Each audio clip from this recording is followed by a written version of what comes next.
একসময় সমরাস্ত্র বলতে বোঝাতো বিশাল ট্যাঙ্ক, বিমানবাহী রণতরী কিংবা ব্যয়বহুল যুদ্ধ বিমান। কিন্তু এখন সময় বদলেছে। প্রযুক্তির উন্নয়নে ছোট কারখানাগুলোতেও তৈরি হচ্ছে ভয়াবহ অস্ত্র, যেমন ড্রোন। একসময় শুধু নজরদারির কাজে ব্যবহার করা হতো ড্রোন, কিন্তু এখন মরণাস্ত্র হিসেবেও ব্যবহার করা হচ্ছে। ড্রোনের অন্যতম বড় বৈশিষ্ট্য হলো এর সাশ্রয়িতা।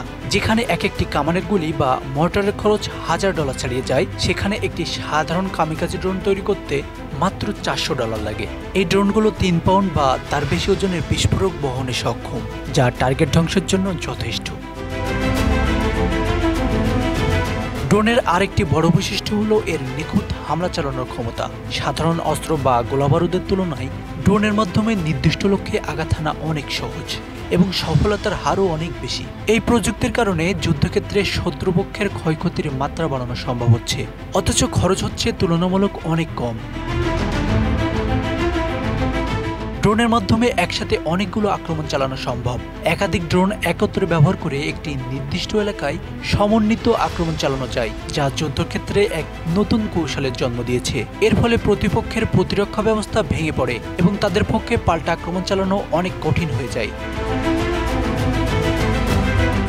ইউক্রেনের সাম্প্রতিক যুদ্ধ এই বিষয়ে এক উজ্জ্বল উদাহরণ। ইউক্রেনের ড্রোন নির্মাণ প্রকল্পে $10 মিলিয়ন বিনিয়োগ করেছে একাধিক প্রতিষ্ঠান।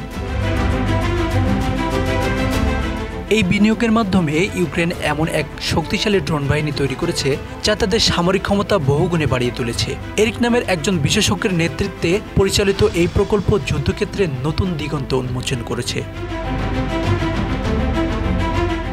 গত 3 দশকে বৈশ্বিক সামরিক খাতে নানা ধরনের বিবর্তন ঘটেছে, তবে ড্রোনের ব্যবহার সেই বিবর্তনের একটি বড় অংশ। বিশেষজ্ঞদের মতে আগামী দিনের যুদ্ধে ড্রোন হতে পারে অন্যতম প্রধান অস্ত্র। এর সাশ্রয়িতা এবং এর কার্যকারিতা একে সামরিক বাহিনীর জন্য অপরিহার্য করে তুলেছে। এখানে উল্লেখযোগ্য যে ড্রোন শুধুমাত্র আক্রমণের জন্য ব্যবহার করা হয় না, এটি নজরদারি, তথ্য সংগ্রহ এবং প্রতিরক্ষা ব্যবস্থার উন্নয়নেও গুরুত্বপূর্ণ ভূমিকা রাখে। এছাড়া মানববিহীন এই প্রযুক্তি যুদ্ধক্ষেত্রে মানুষের জীবন রক্ষায় বড় ভূমিকা রাখতে পারে।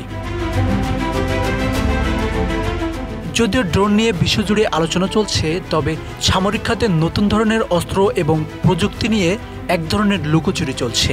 বড় সামরিক শক্তিগুলো তাদের সর্বশেষ উদ্ভাবন প্রকাশ করতে চায় না, যাতে প্রতিপক্ষ আগাম প্রস্তুতি না নিতে পারে। Asanur Rahman Mithu, Bangla affairs, news desk.